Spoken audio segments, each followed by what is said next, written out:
Hello, আসসালামু আলাইকুম। সবাই কেমন আছেন? আলহামদুলিল্লাহ, আমরা ভালো আছি। আজকে পাবদা মাছ ঝোল করব টমেটো দিয়ে। প্রথমে আমি মাছগুলো ভাজে নিচ্ছি তেলের উপরে, হলুদ, লবণ, মরিচের গুঁড়া দিয়ে মাখিয়ে তারপরে আমি এপিট ওপিট করে লাল লাল করে ভাজে নেব।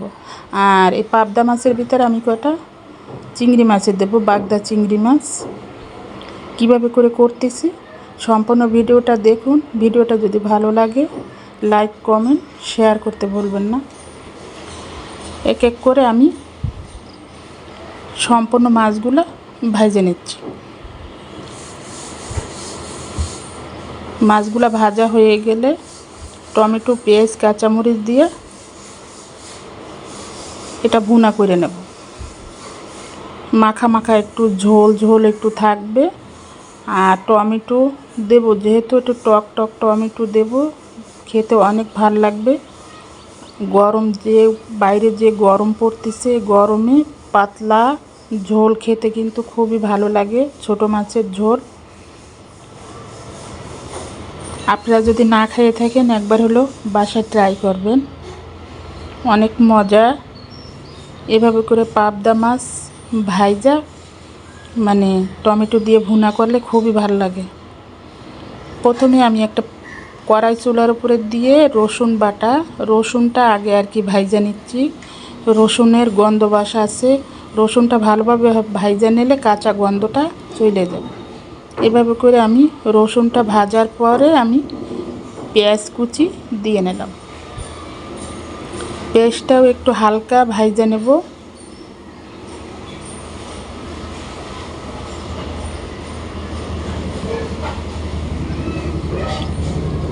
তারপরে হলুদের গুঁড়া, মরিচের গুঁড়া, ধনিয়ার গুঁড়া, জাস্ট এই মশলাটা দিয়ে ভালোভাবে পেস্টটা ভাজে নেব।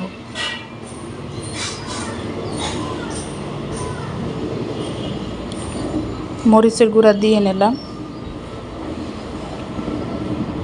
এক এক করে মশলা দিচ্ছি আর লাড়তেছি, ভালোভাবে ভাজে নিচ্ছি। মশলার গন্ধবাট যাওয়া পর্যন্ত আমি এভাবে ভাজতে থাকব।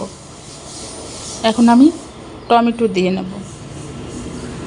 টমেটোটা এভাবে কুচি কুচি করে কুচাইয়া এভাবে করে পেঁয়াজ মশলার ভিতর ভালোভাবে এটা সেদ্ধ হওয়া পর্যন্ত আমি অপেক্ষা করব। উপরে তেল ওঠা পর্যন্ত আমি অপেক্ষা করব। তারপরে আমি মাছগুলো দিয়ে নেব।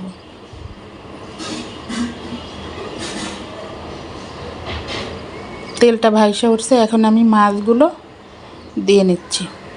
দিয়ে আমি যতটুকু ঝোল রাখবো ওই অনুসারে পানি দিয়ে নেব। যে কড়াইতে মাছটা প্রায় ভাজি করছি, ওই কড়াইতে পানি দিয়ে ধুয়ে দেব। চিংড়ি মাছটাও দিয়ে নিলাম এর সাথে। চিংড়ি মাছ, পাবদা মাছ, টমেটো বেশ মজা। এর উপরে যদি আবার ধনিয়া পাতা দেই আরও একটা ফ্লেভার, খুবই খেতে খুবই সুস্বাদু হয়েছে, খুবই মজা। এভাবে করে আপনারা একবার হলো বাসায় রান্না করে খেয়ে দেখবেন। এই গরমে কিন্তু অনেক সময় সবজি খেতে ভালো লাগে না, এভাবে একটু ছোট মাছের পাতলা ঝোল খেতে কিন্তু খুবই ভালো লাগে। তো আমি ধনিয়া পাতাটাও দিয়ে নিলাম। তরকারিটা আমার হয়ে আসছে। সবাই ভালো থাকবেন, আমাদের জন্য দোয়া করবেন। আজকের মতন আমি ভিডিওটা এখানেই শেষ করে দেব। আর আমার এই পাবদা মাছের ঝোলটা কেমন হইলো, তরকারিটা, এটা আপনারা কমেন্টস করতে ভুল করবেন না।